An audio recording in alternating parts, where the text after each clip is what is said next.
load a 7 as well. Okay, there we go. So it should be coming on screen in a second, guys. So, just to introduce, sound is thin, crank volume and bass. Oh man, fucking Skype. Um,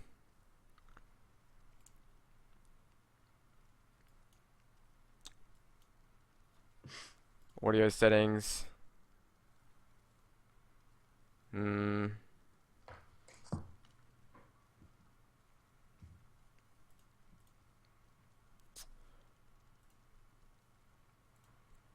I guess I can put it up higher. Alright, so hopefully that's better, guys. I put it up like max. So let me know if it's still too small, too quiet. So I will be putting this on YouTube, if that's okay with you players. That's why I've got no music, so that people can check it out if they miss it. Yeah, sure. It's fine. So for while there's no action, I guess players, you can maybe say a little bit about yourself and introduce yourself, and just let the stream know who you are. Okay, so first thing I think I should mention is that I'm from Slovakia, and that's why I have a nickname Player SVK. So it's not players, SVK means Slovakia. But yeah, you were saying this nickname like for so long that I didn't want to like, yeah, Yeah, the chat can give pass me this lots of social thing kind of fail early, but fishes for yeah. that. Sorry, man. It's just player, like player from Slovakia, Playersvk, and I play poker professionally for like 5 years, specialize in sit and goes. I played over 80,000 games and stars. I'm Supernova currently. I'm playing 60 spins at the moment. And yeah, Name knockouts were my main game for a very long time. So basically that's some short about me. All right, cool. Thanks. On those tables, you have a lot of rags that you haven't marked. For example, Katiga is very good rag. Him 666, that is very good rag. That should be. And Polyfram is kind of tricky player, but yeah, he play regularly as well. But he does some stupid shit, so it's fine. Okay. But Katiga is probably one of the best rags, I think. This guy. 80 stakes. He plays like 100k of $7 games with 13% ROI. That's good. No, not really, but yeah. It's funny that some people just don't move up at all. Like I did the same for like 3 years. I played the same games and trying to like perfect my game in them. All right, cool. Hopefully there might be a little bit of an echo on your end, so I can hear myself a little bit.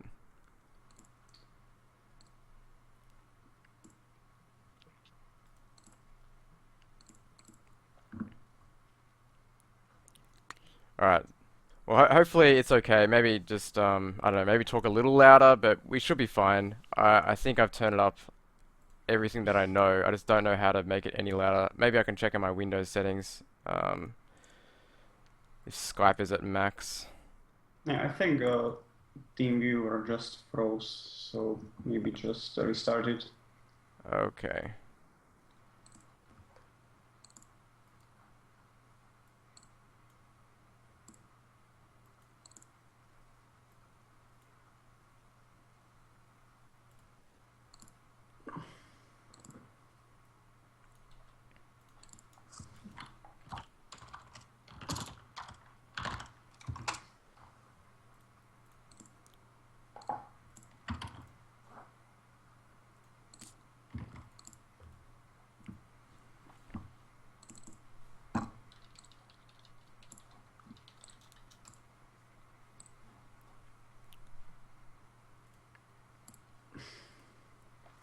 If there's some very complicated bounty spot, I think it would be better if you save it and then we can like do some analysis after the game.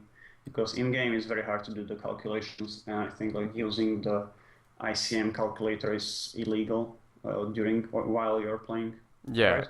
Yes, it is. Yeah. Yeah. Okay. Ronnie says that you look like Andy Murray. He does look like Andy Murray. I agree, Ronnie.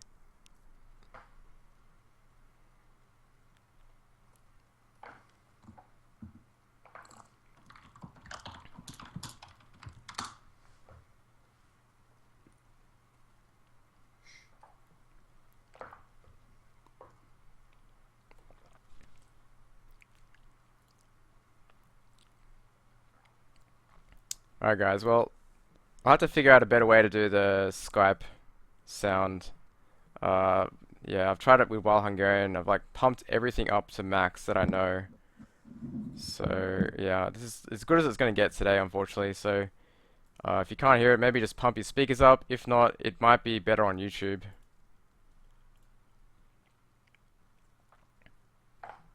Yeah, I can just put my mic even closer. Should be good. Yeah.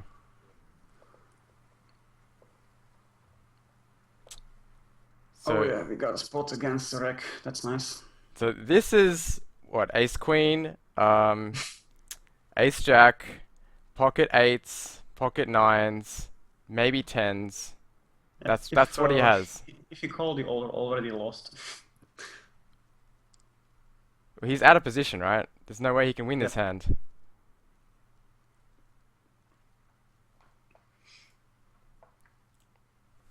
Yeah, I don't think you have any fold equity against Neat, but maybe we'll see. Yeah, they fold, that's fine. Maybe some ace king trap. Yeah, yeah. Ace King, Ace Queen, Ace Jack. What? Okay, bro.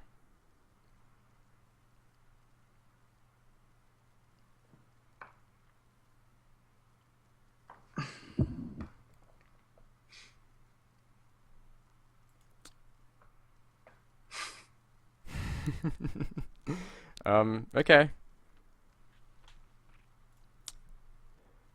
Nothing exciting about that hand. So we're just trying to learn about the knockout spots, guys. So all the standard hands we're not going to really talk about because, um, yeah, I mean, nothing really to say about that. We isolate Ace Jack, we c-bet into two people.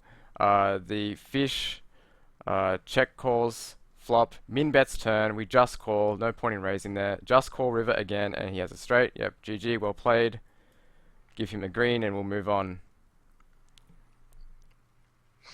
I think c-bet is not such a great move against two player, so with this hand, but it's close. Like it's fine to c-bet. Yeah. But I just had coaching yesterday, and like c-betting into two people that often is not such a great idea because they can't defend all their pocket pairs, and it's yeah. Yeah. Well, like when I Versus two range is like it's yeah, yeah. pretty hard. When I see bet, I'm not planning on just giving up. Like I'm barreling the shit out of these guys because their ranges are capped, and the best pair that they can have is nines, or I guess they have a set, but it's like mostly eights or tens. So any jack, king, queen, ace, I just barrel, turn, shove river, and they can't call. Yeah. But usually people don't play $7 games to fold hands, so I think like in general you have like 20% fold equity against two people. Yeah, yeah. Like I So agree. Out of position, I maybe would not see bet, but when I'm in position, I just like taking mm, initiative. But I see what you're saying. I think it's debatable, so it's not really a big deal. He took you to Value Town. Yep, he certainly did, guys. He got max value. Absolute max value. I think I would even re-raise on the river, like to 120 to get some value from third pair or something. Well, you would have value owned yourself in that hand. Yeah, I would. I didn't put him on straight, like it was pretty awkward that he Yeah. had straight. And min bet is on the river. I think very often he's gonna have like top pair with kicker on like second pair or third pair. So I think I would just want a little bit of value here. Mhm. Going for that thin value. Yeah. So why don't I see the knockouts? I guess that's just in the... Everyone has the same knockout, so they don't put it on the screen. $1.31 for each player. So maybe you can just say generally how you adjust for knockouts, just in general, whether you play, um, you know, tighter against big stacks or looser against short stacks. And I know some people, for knockouts, they just add like an extra starting stack to the pot if there's a knockout, and that's how they calculate the odds. Like, is that a like? I think that's a terrible way of doing it, but I don't know. You just tell me Yeah. some general things about how you adjust to knockout structures. Yeah, I know a lot of people are doing it, and I think it's really, really bad.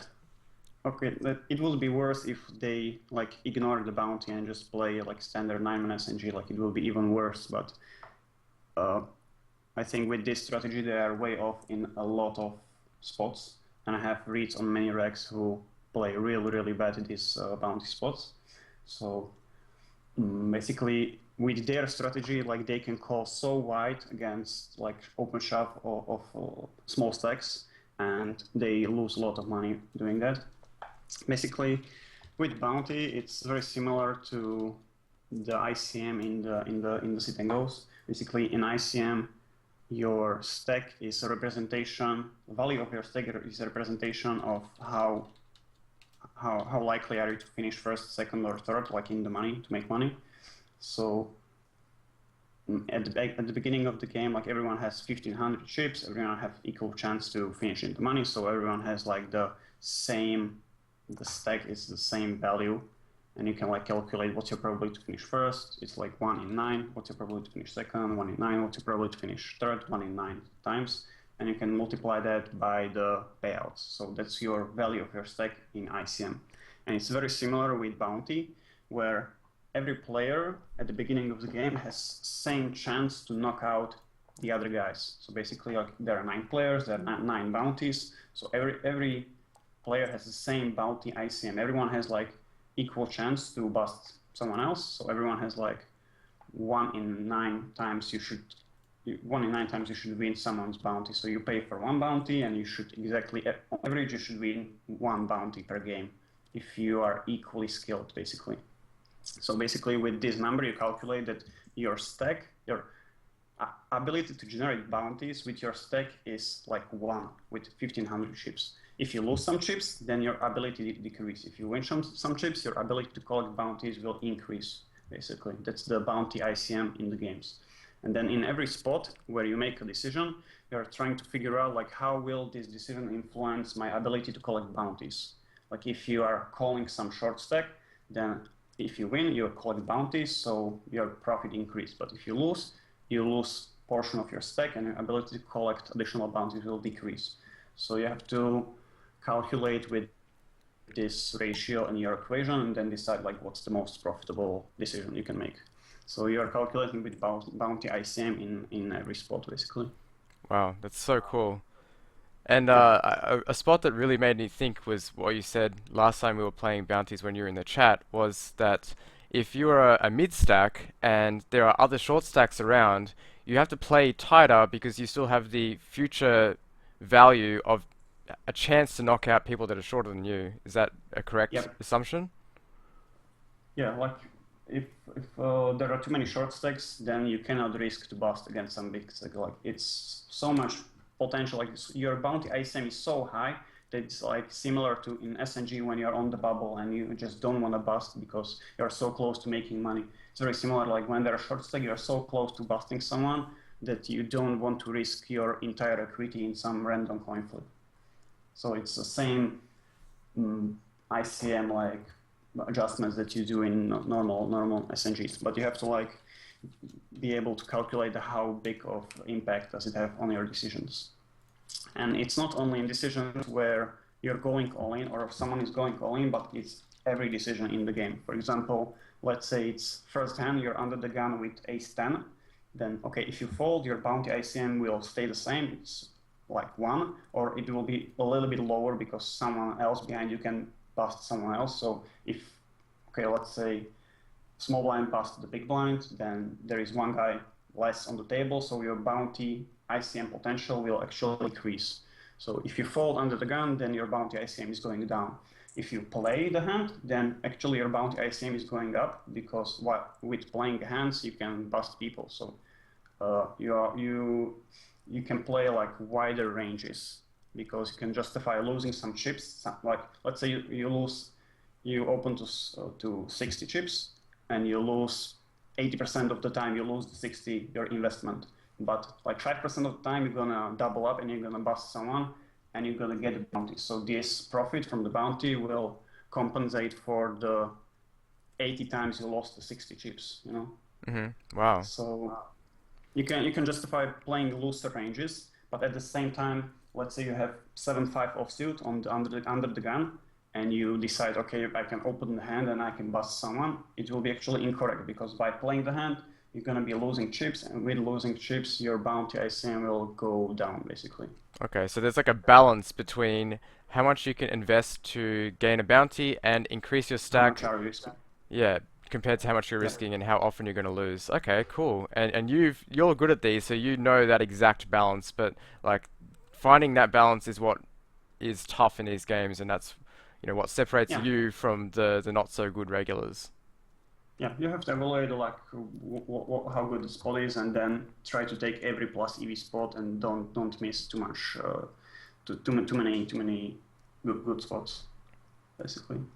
Especially like you had yesterday or 2 days ago, you had a chip lead, and you didn't risk. Oh, this is really bad fold to King Jack. Oh my God, that's insane. The King So you should Jack. definitely just shove because you have 15 big blinds and people are going to fold very often and there is a short stack basically. So you have like 60% chance to bust the guy, and Wait.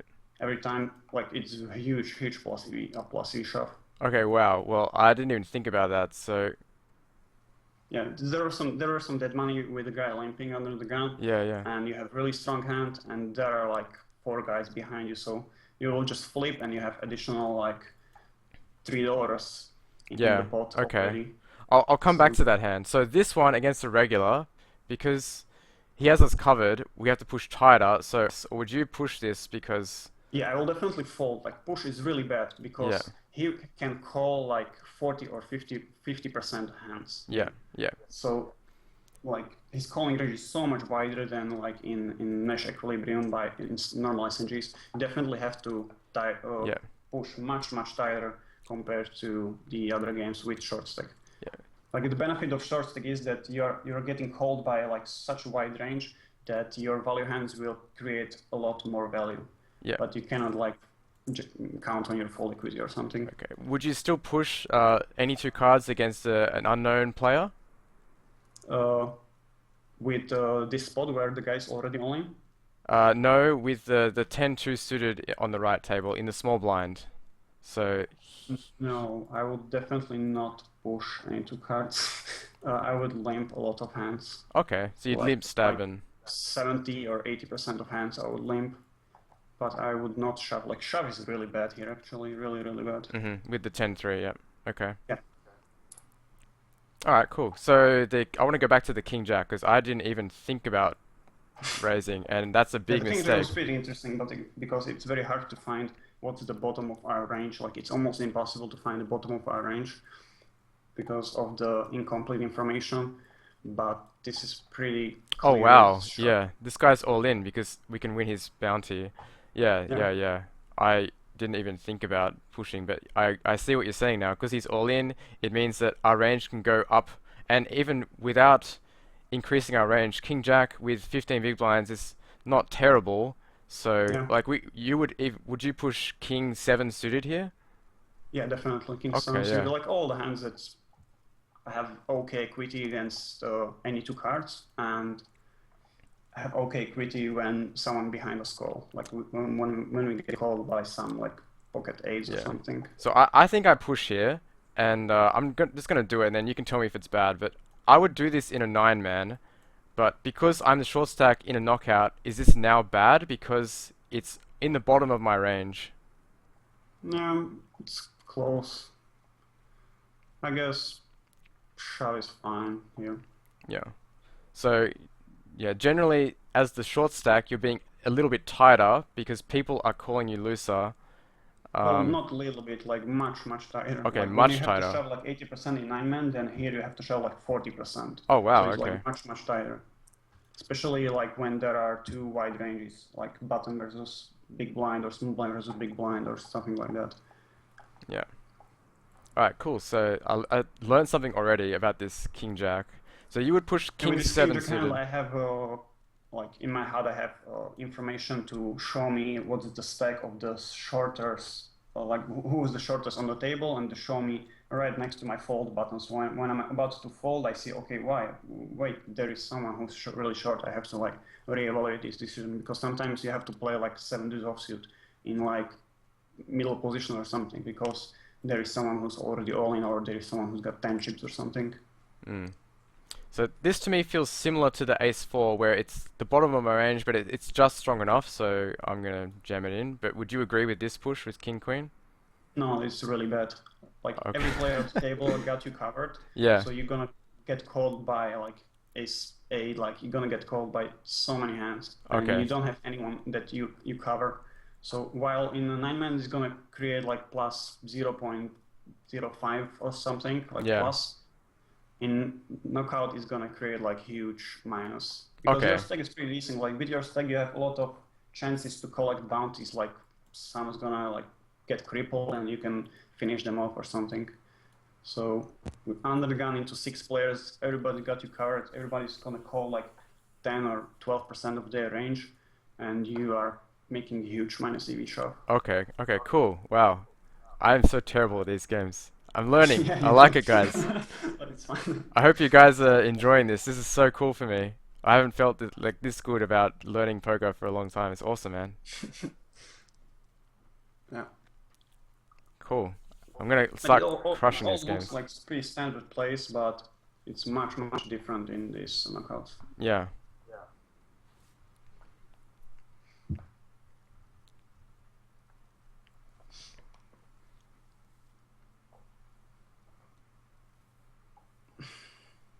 Well, even though we're getting called, like Ace Jack's just strong enough value hand to rejam. Yeah, it's really good. Like you have fish limping, like yeah. Yeah. But that's the beauty of having short stick. Then your opponents now can't fold basically, and they're gonna call like 6-5 offsuit or something Mm. because like bounty. Yeah. So they are making pretty bad plays Yeah. there. Yeah. So your value hands go up a lot in value. And does that Yeah. mean that you're in this spot? Like, how much does it affect the close pushes? So hands like their King 10 suited, where it's close, but it's fine with 7 big blinds. Would that then turn into a value hand because they're now calling you much wider?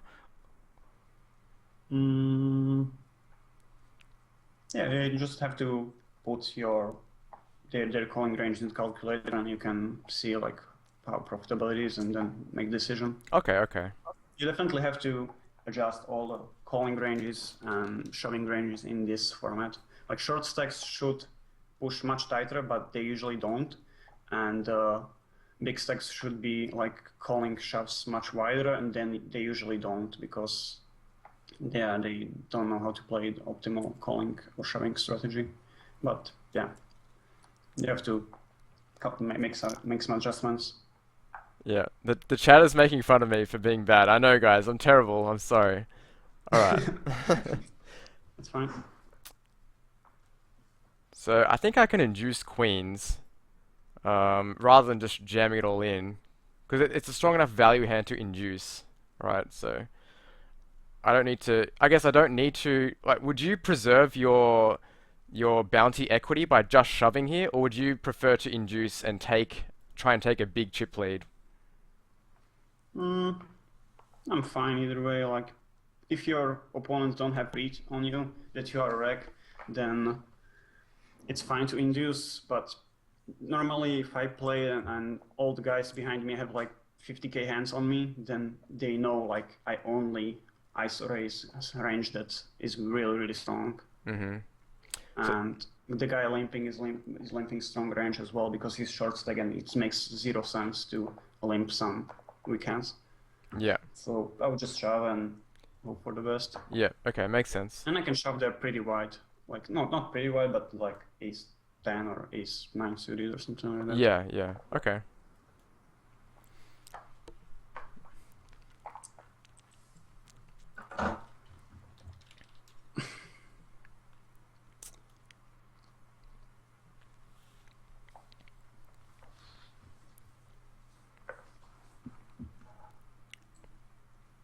Wow, 150 viewers. Pretty cool. Yeah, welcome to all the new people. Thanks for watching. In case you have no idea what's going on, this is player SVK, not players. Player SVK, who's a very good 9-man knockout sit and go grinder, and I love these games. I only just started playing them on stream, and he's basically helping me to become less of a fish. So we're studying together while we're playing. We're playing at the moment a $15 9-man on the left and a $7 9-man. They're both knockouts on the right, and we're just talking about knockouts and the differences between how to play knockouts compared to normal 9-man sit and goes. Yep.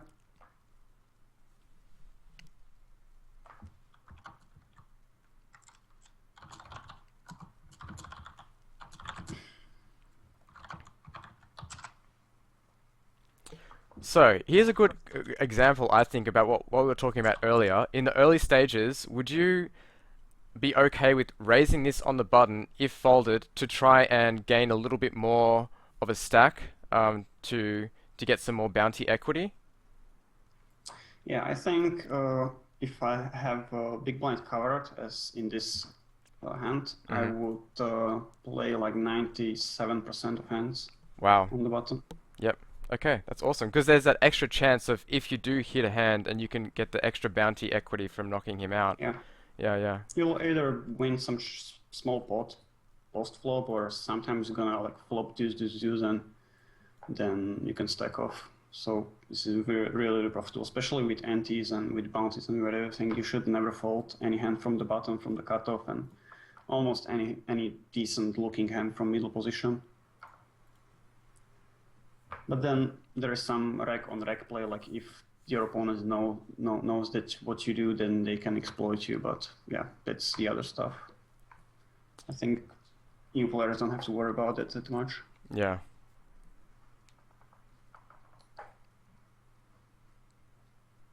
But you can definitely play like a lot of hands. That's why I really love the game.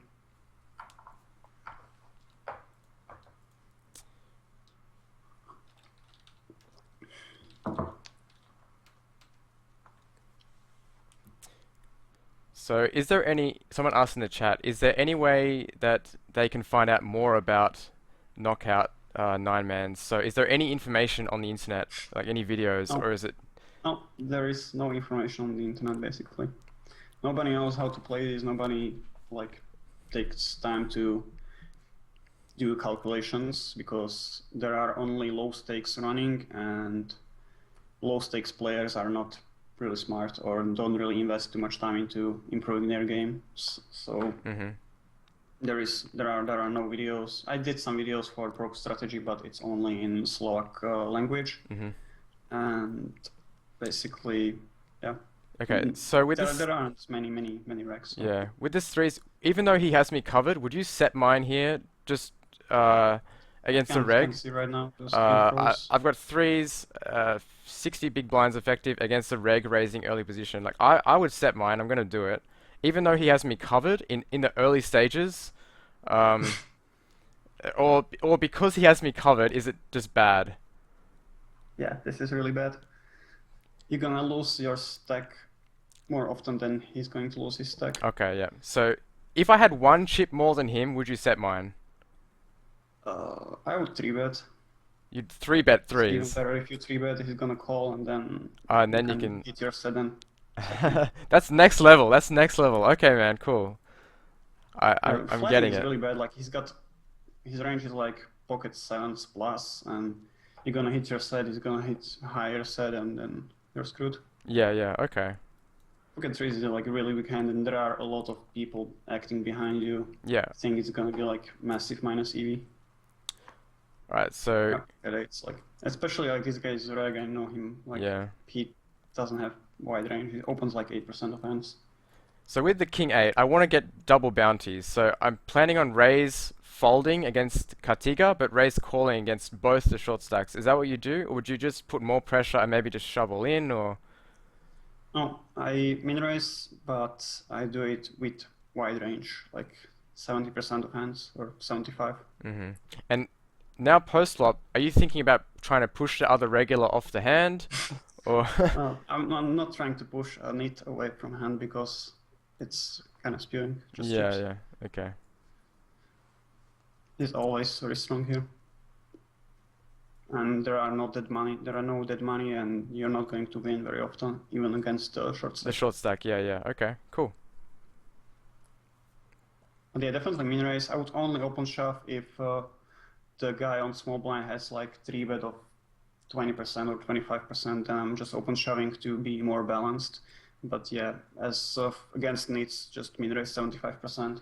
Like normally, if you min raise 75%, and small blind knows that you're min raising 75%, he's just going to shove 100% of hands.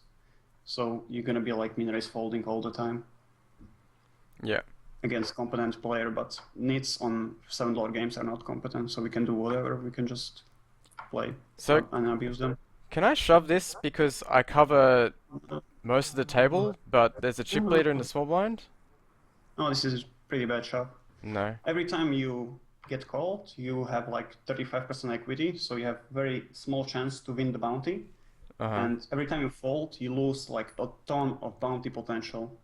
Understand? Like if you lose 2,000 chips here, like right now you have bounty potential like 2.5 or something. Yeah. And if you lose the spot, you're gonna have bounty potential of 0.5. So every time you get called, you lose like 2 bounties, like flats, 2 bounties lost. And Okay. if you win, you only win 1 bounty. So actually the bounty is working against you in this spot. Okay. Cool. So with this tag, you have to like preserve it and try to like create some better opportunities to win bounties, like calling the short stack for 3 big blinds or something. Yeah. I'm learning so much. You guys heard what Player said. This is nowhere else on the internet, so you're tuning into some pretty cool content. Yeah. I'm trying to catch up on the chat a bit, guys. It's going a little quick, and we're trying to do the live sweat as well. So if you really want something, ask. Just make sure you put at PulseAU or at Playersvk. I'm trying to reply to some guys. Yeah. I have a question. Can you ask Playersvk about the optimal open sizes? I mean, for me, it would just be the same as for a normal 9-man, but maybe you have a different opinion on raise sizes. Yeah, just the same, just min raise and 3x in the first blind or further second blind level. Play like min raise every time from on the button, and 3-bet sizing is pretty low as well for me. Yeah. So I have a question from Ontobus. Would we have a wider shoving range than normal turbos if, say, folded to us in the small blind and we have the big blind covered? I would think yes. If we have the big blind covered, would you push more hands in a knockout compared to a turbo? Seems like a... Oh, definitely, I would push much wider. The guy in the big blind have to call tighter because you don't want to risk his stack without having any chance to win bounties. So his calling range is tighter, and that's why like my shoving range has to be wider, and even if I can win bounties, so my shoving range will be even more wide. So in many spots we can shove any 2 cards.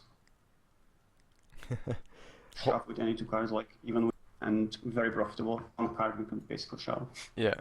Someone in the chat said, this guy in the white knows his shit. He sure does. Yeah. The In this guy... game I'm very Yeah, confident. the guy in the black is the fish. The guy in the white is the coach.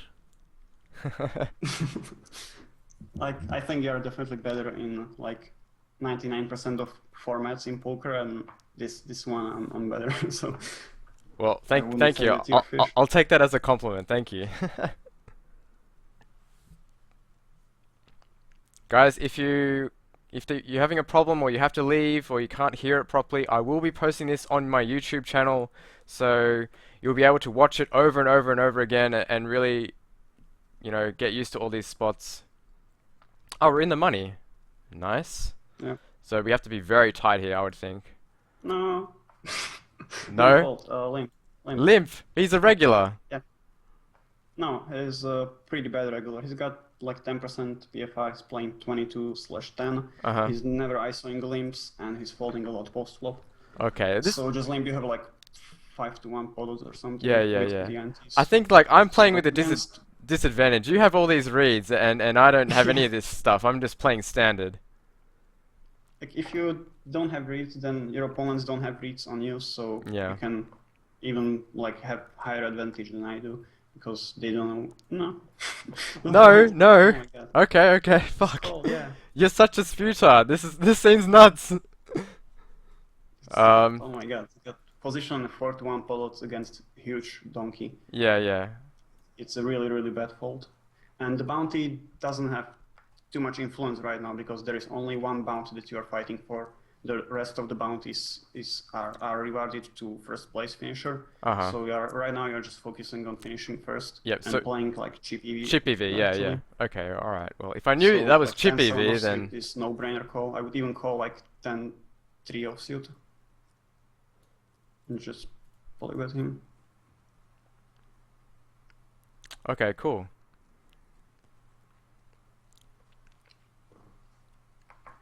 It's fine. So it feels like in the early stages you can play a bit looser to gain some chips and gain bounty equity, and then there's a period in the mid stage where you're trying to preserve your bounty equity and make it through the bubble, and then once you get three-handed you can basically play closer to chip EV and play much looser again to try and get that first place. Is that a good general example? Yeah. Okay, cool. Just play as many hands as you can profitably and should be fine. And against fish, like you can be creative and they don't abuse too much. See, now I'm They confused. don't.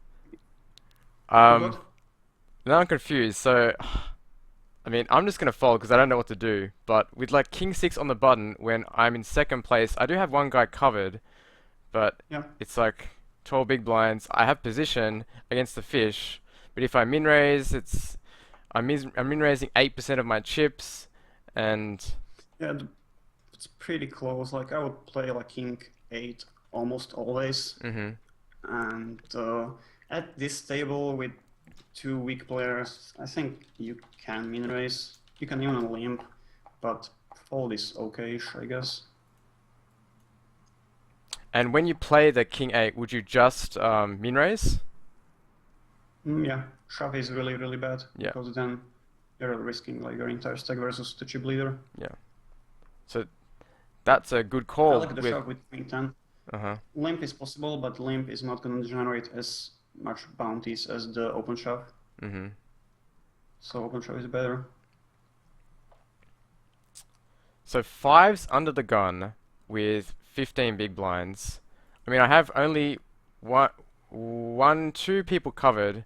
So, I mean, I don't know. I guess I fold. But would that be a super push? cool spot with Yeah. fives. I would fold as well. I would shove pocket sevens. Sevens, okay. Sixes are close as well. The thing is, like, the guys who got you covered can call wide, and then you're busting with having pretty decent bounty ICM. Yeah.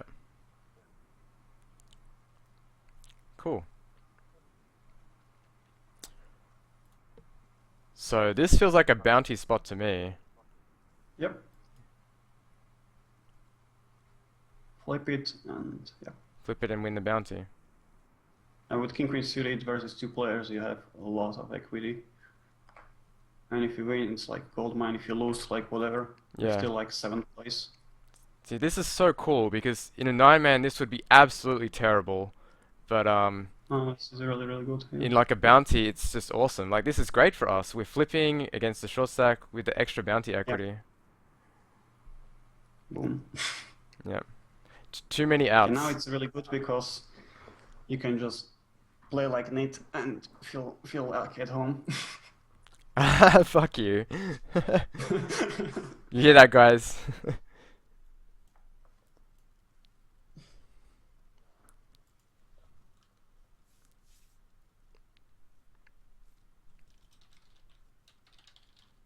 Are there any good questions in the chat?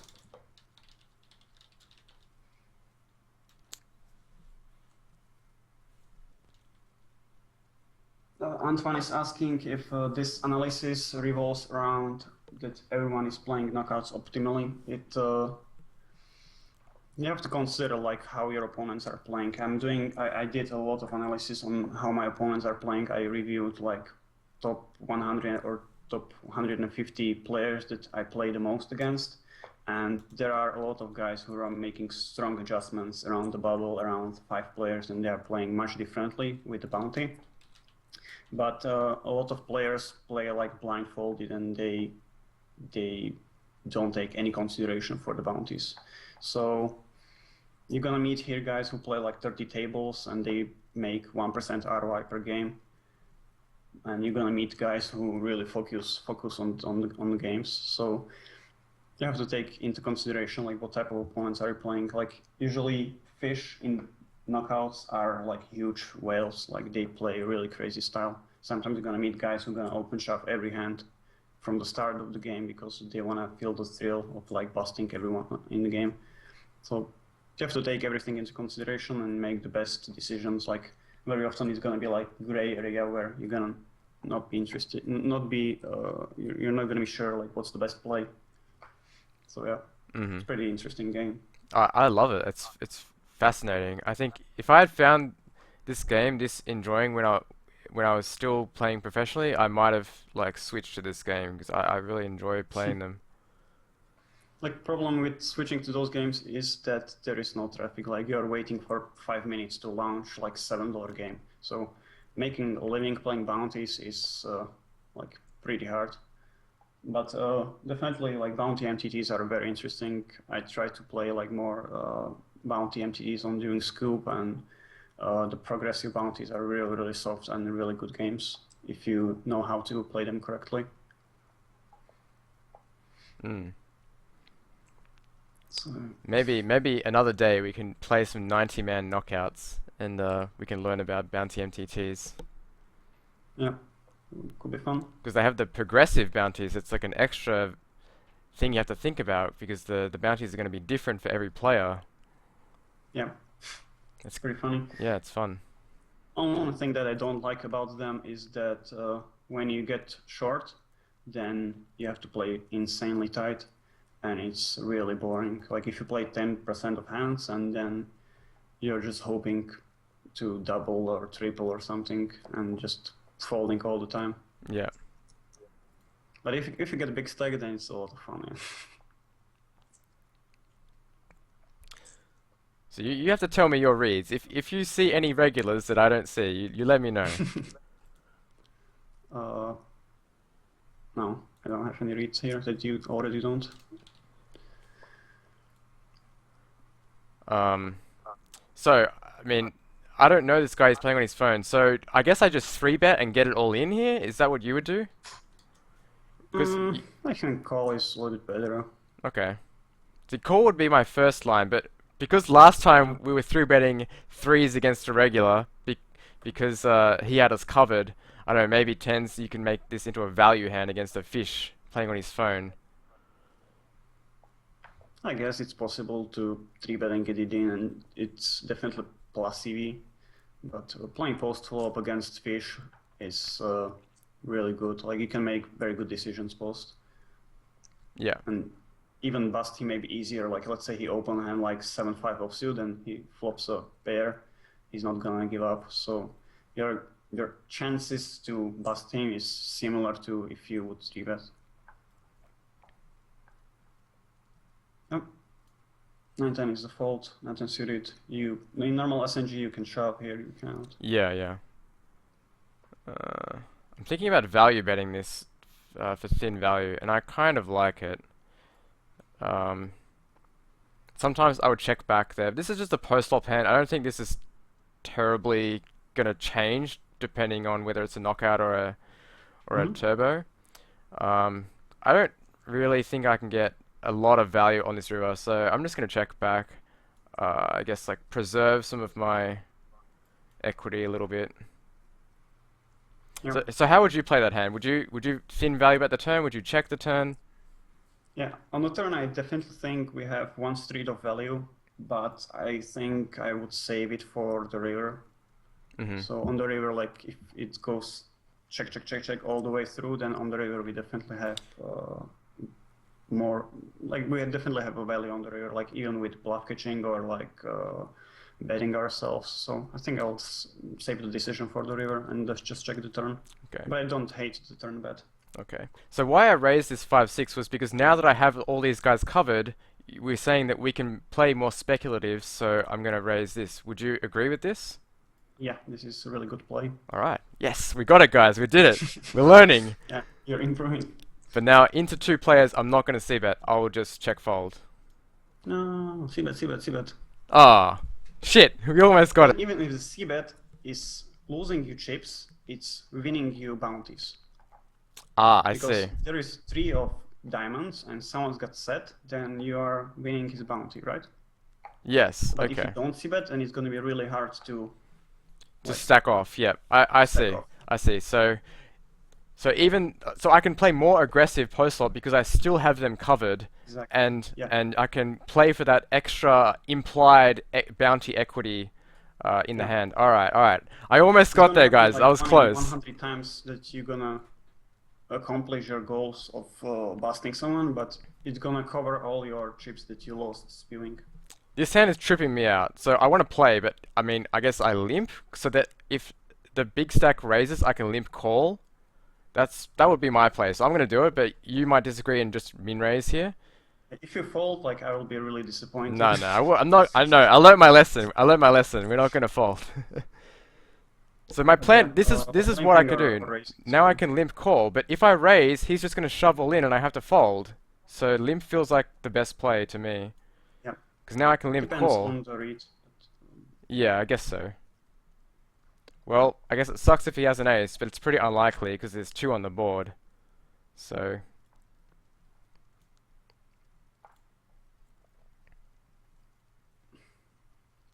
and I don't think there's a lot of value, so we'll just bluff catch Oh, there is a lot of value.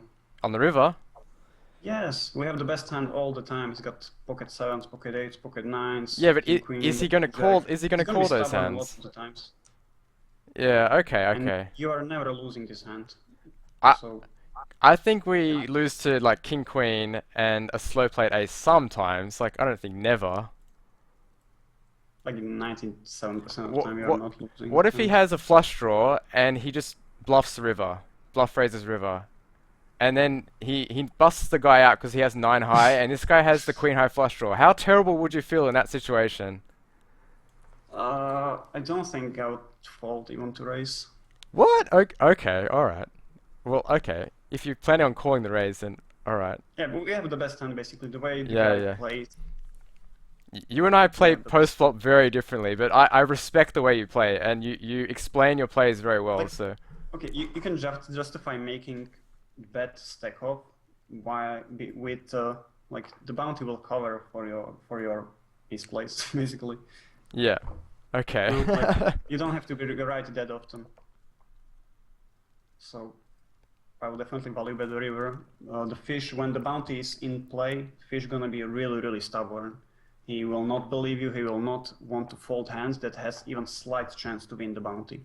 You Okay. know, like King High will not believe you. You know, he don't want to fold best hand and then like fuck, I could bust the guy. Like, Yeah, you yeah. know, I it's see. really really tilting, and the fish don't have any discipline at all. So you have a lot of like value potential there. Okay. All right. Cool. You've convinced me. Good job.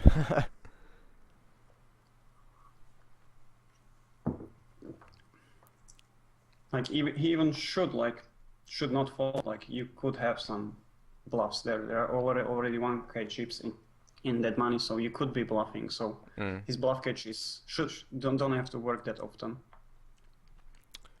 You have to imagine like there were another like 3,000 chips in the pot, and you are betting like 300 chips Yeah. So as a value. let's just talk about this ace five. If he had folded, is this a spot to be very tight because there's the chip leader in the big blind who covers me. So like, would you even just open fold ace five offsuit on this button?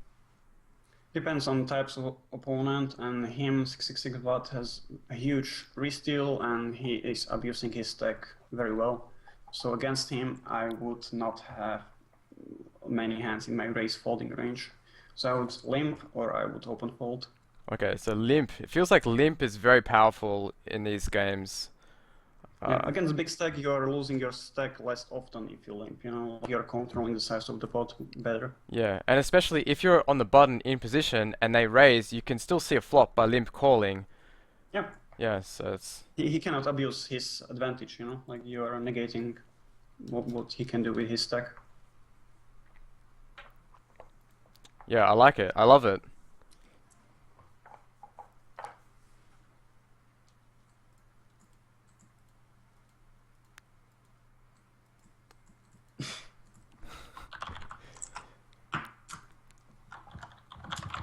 I've been exposed. Confirmed fish, guys. Confirmed fish.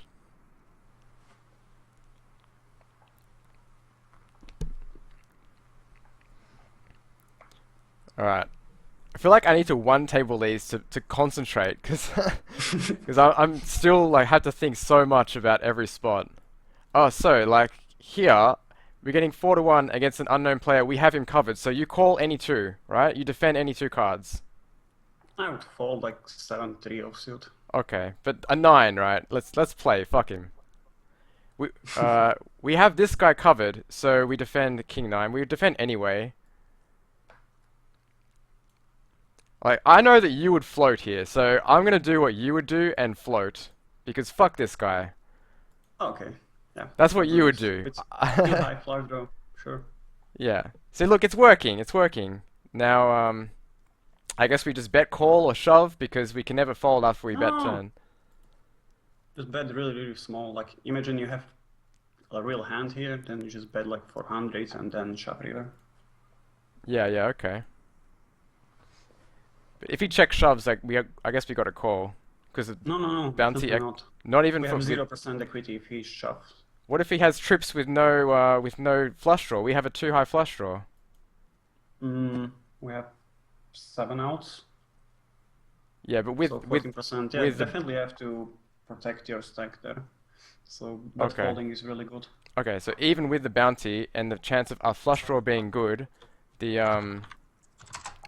like because we're so dead, we're only just hoping for a flush draw that it's not good enough. Yeah, on paired board is really, really bad, and we have too high flush draws. Oh, so we yeah. have like 0.5% Yeah, equity Pe against check shove. yeah, paired His board. check shoving range is really strong. Yeah, yeah. Okay, cool. I'm slowly getting there, guys. Of like, it's gonna take maybe a week of thinking about this stuff. So, like, we just talked about limping, but like because there's two short stacks, would you limp this hand, or does it just play so badly that you wouldn't? I feel like I have to play an ace, and I don't want to raise. Besser is huge need. Like he plays like 30 tables, and his Yeah, free yeah. cap is like 10. So So against just raise. And against the nit, I would raise. But if he was not a any two, but yeah, but if he was a like a normal regular who knows how to re-steal, would you just limp here? with what? With ace five, if Bezar CZ, if he was a looser regular, would you just limp instead of raising? I would just fold. Just down fold, cutoff. okay.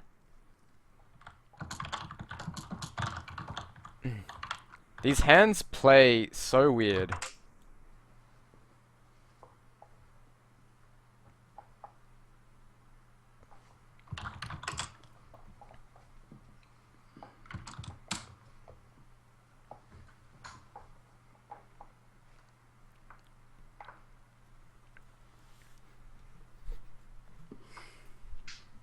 Ooh, Christmas aces, guys. It's Christmas time.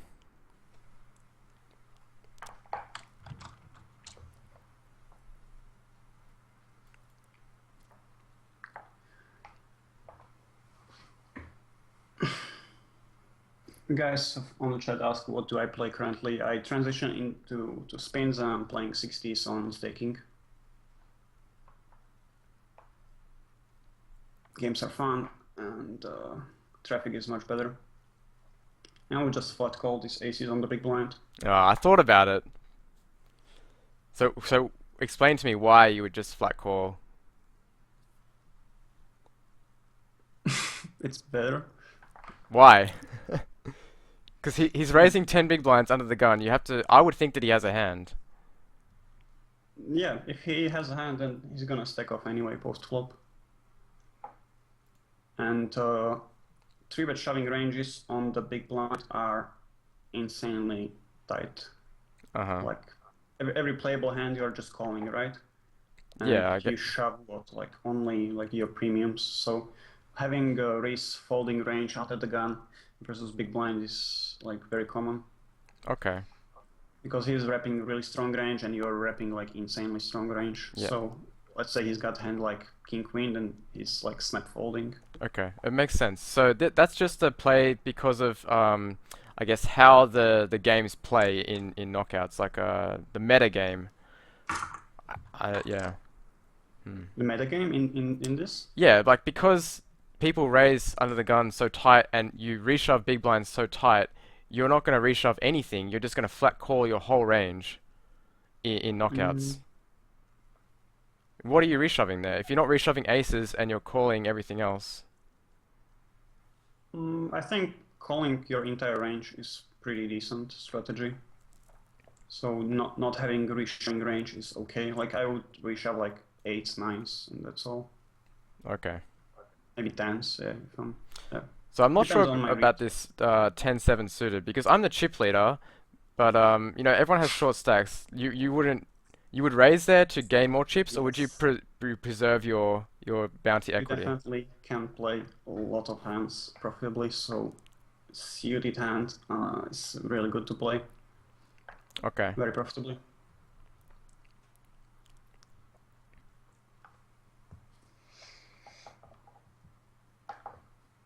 Mm, So this is a snap call. Like, would you call here king two suited? Because I think I would against no, six big blinds. No. no, because you don't want to lose 2,000 chips. So it's almost indifferent with the bounties. Because if you lose, you lose a lot of bounty potential. Having a chip lead is very good in these games. Mm. So you don't want to lose that often. So Okay. So we. while winning one bounty is really good, but losing 2,000 chips is really bad. So Yeah. it compensates itself. So we know this guy's very tight. So, but would you still reshove here because it's a king and we're getting good pot odds, or is it would just be a fold because of his range? Yeah. So just fold again. Your stack is okay to capitalize that money, and you're pretty close to making it in the money. So there are Yeah. even ICM consideration. In normal 9 you don't even consider calling here. No, of course not. So because it's yeah, just fold. And right now with your stack, you have to be really tight and Yeah. just hope for the best. Okay. If only we won that king queen, we would have been the huge chip leader. We could have a lot of fun pushing any two cards every single hand, right? Yeah. So this is a fold because we have to be insanely tight because people are going to call Yes. us much looser. So yeah. Okay. Cool. I'm getting it.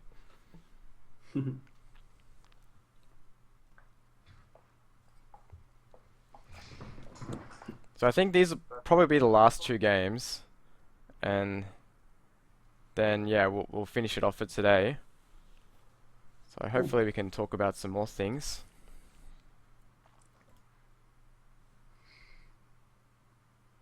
The only problem with these Neumann SNGs is that they don't run at all. Basically, they're not very popular, and Rex don't want to invest a lot of time into learning games that like are not there is not much potential. Like even if you're best player in the world, you're gonna make like $35 per hour or something Yeah. in an IMANs SNGs. So it's very good for new players. That's why I think it's perfect for your stream. Yeah. But yeah, if you want to get better in poker, like I think you have to like try the more formats with more potential. But it's definitely all fun. There are a lot of recreational players.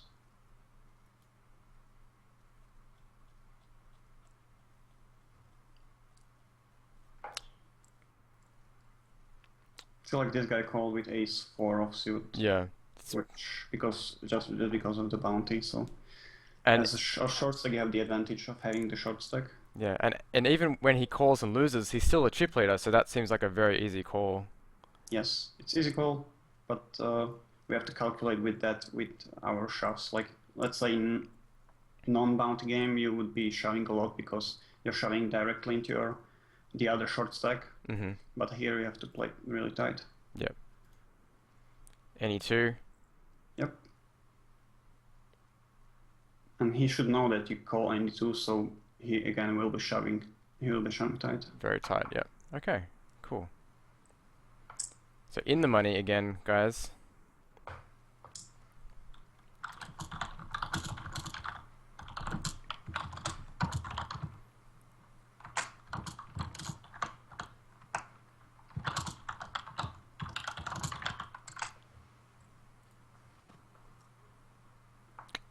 Okay. So I think I just shove this. I have him covered, but I feel like I'm gonna get exploited if I do anything else but shove by the big stack. Exactly. Yeah, so I just shove. And threes. Hmm. I kind of like limp shove with this hand, because I think Mm, if I raise, I feel like the guy with 3,000 is gonna jam, but if I limp and he raises, I can limp shove with 20 big blinds. I think it's a bit insane. Not insane, but there is like one guy who have you covered on the table, and there are like seven guys that you have covered, or six guys you have covered. So what you don't want to do is to stack off against the guy that can boss you. So Okay, I so think even though I think he might exploit me, how would you play that hand? Would you just fold? I would versus exactly this type of opponent, I would open shove Okay, because I you thought about that. cannot do anything better than open shoving against someone who will three-bet shove a lot of hands. And AAKK Gambler has got like 40% three-bet in this spot. Yeah, So I don't want to be raise folding, I don't want to be limp folding, I don't want to be open folding, so just open shove. It's the only option in this spot. If you have read that big blind is tight, then just min raise. yeah, okay. So Because if you limp, then small blind will limp, big blind will check, and you're gonna be motivated with threes on the flop, which is okay, but by open shoving you have more bounty potential. And don't min raise, please. Okay. yeah, I learned my lesson. He's very aggressive, but against a passive player, I would min raise, right? It's opponent dependent. Yeah, if you fold way too much, then min raise is fine. Yeah. Just limp otherwise. Would you limp 100% there, or would you fold 2-3, 7-2, 8-3, those kind of hands? I play like 96% of hands, and I open fold only deuce 7 of suit, and the deuce 3, deuce 4, I'm sometimes limping, sometimes folding. I like inducing with this weak ace rather than just shoving all in. I would just shove. It plays really poorly. Post. Yeah, okay. There are some good questions in the chat. Okay. Guy John Poker is asking, why do I have locked shard scope? I think everyone should have locked shard scope. It's insane to be giving free information to your opponent, especially in spins and MTTs where people are using this information to exploit you like heavily if they know that you are a good player. So definitely having your shard scope unlocked is really dumb. That's why I have it locked, and I'm not really getting raped by how HU a Hypers Rex. I think I'm doing pretty well against them. I used to play Hypers myself, and yeah, so that's that.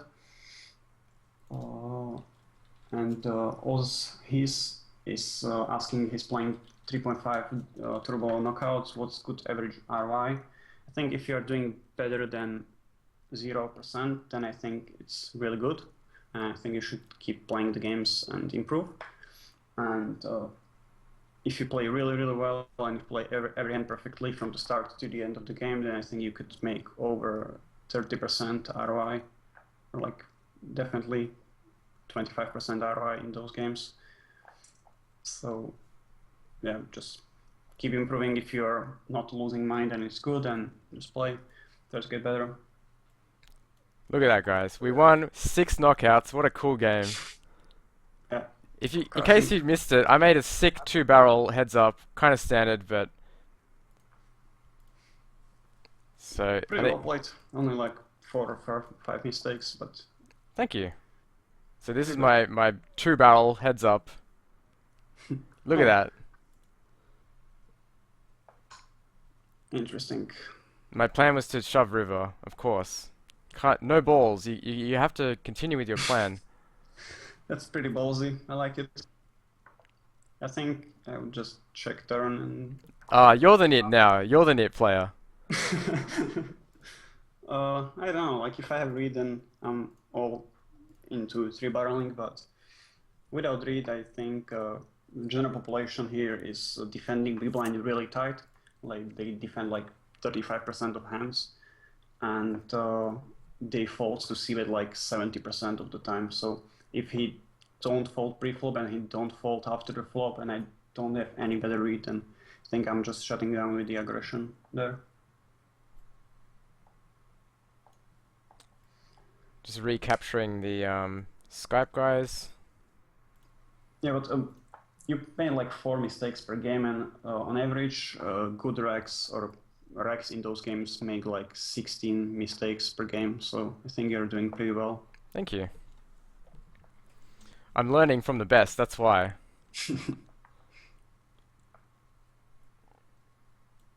Yeah, you just have to fold King Jack suited Yeah, that's because it. you Seems like an get tossed easy out. fold. Like I Yeah. would fold like would you fold Ace Queen? Because he's very tight here.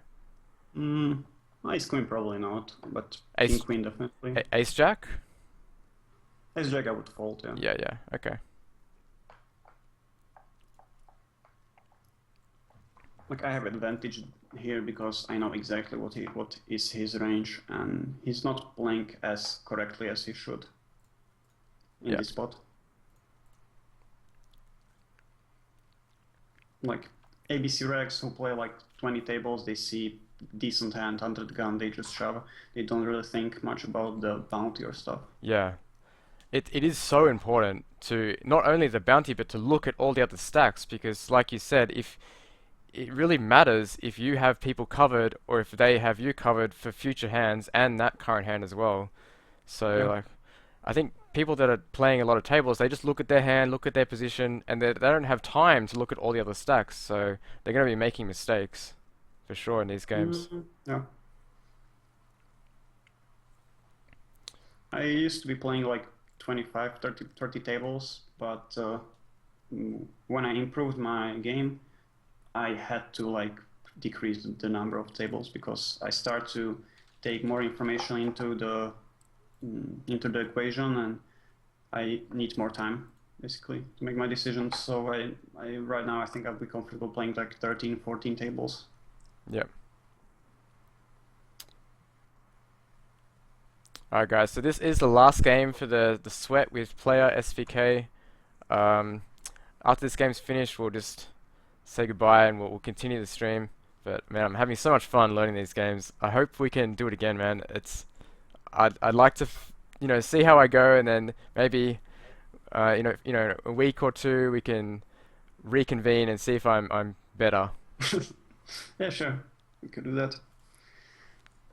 It was a lot of fun for me. I really enjoyed trolling you, and people in chat were pretty cool. Yeah.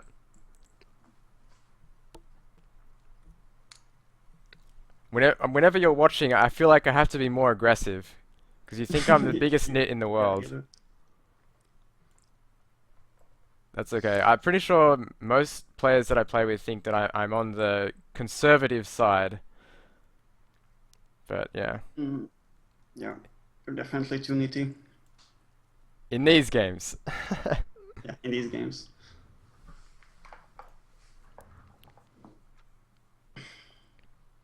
Like for example, in this spot on the button, you have to play insanely tight. Like you cannot shove many hands, you cannot limp, you cannot min raise, you can't do anything. Basically, you have to play like 20% of hands, which is pretty insane to play 20% hand on the button. hmm But definitely reads come into play. Like sometimes you're gonna have like opponents that behind you that are completely clueless, and you can get away with playing more hands. Yeah.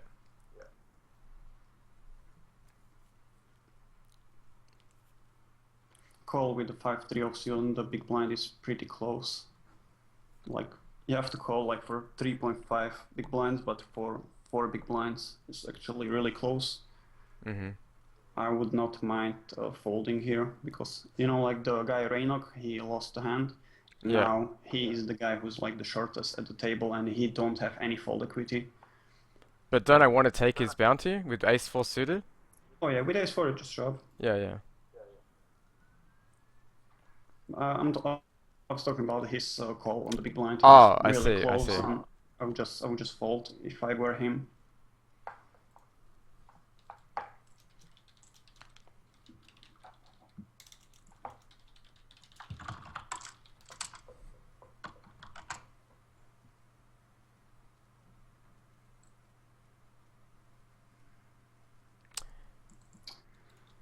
Uh, MXKREIN have a good point. He said that it's pretty unnatural to adjust so much for just a small bounty, like the bounty is like 1/4 of the buying. So he said like you should not adjust that much.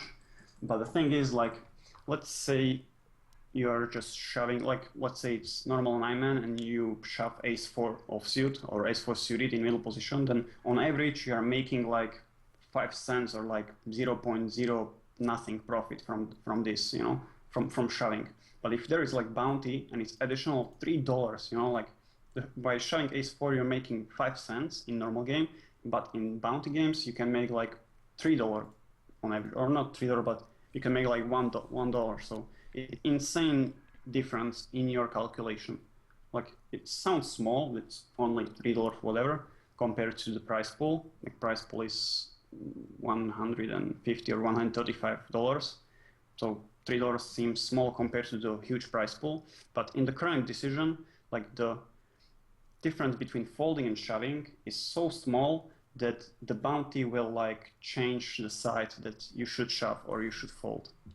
So it makes pretty big difference Yeah. at the end of the day. You want to ask about this hand? Yeah, this is the last hand. So I know I have to be tight here because people are going to call me very loose, but because they call me very loose, does this make King Jack a strong enough value hand in this spot? Exactly, yeah. All right. Because they're gonna call King 7, King 6, the guy Raynock called before for 4 big blinds with 5-3 offsuit. So if let's say Charobniak will call with 5-3 offsuit, you're getting huge value from your King Jack.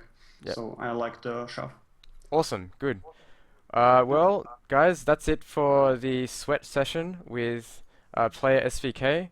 Thank you so much, man. I had so much fun, and just for Yep. me, like not even for the stream, like I learned a lot.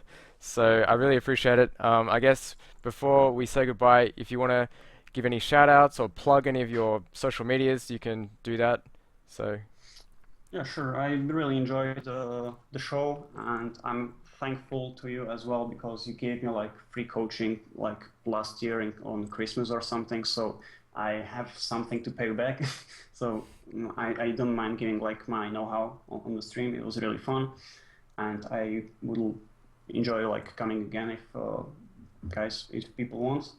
And about myself, like yeah, you can check out my stream. My stream was like once in a month or something. But yeah, you can follow my stream. It's Twitch TV/PlayerSvk2G, and you can follow me on Tiltbook. It's tiltbook/PlayerSvk, or I have YouTube, like YouTube/PlayerSvk Poker. So yeah, feel free to follow me, check my videos, and maybe sometimes I'm gonna stream. Cool. Well, But thank you very much for again. Yeah, so I'll see you in the chat. yeah, sure. See you, I'll man. be trolling you. So yeah.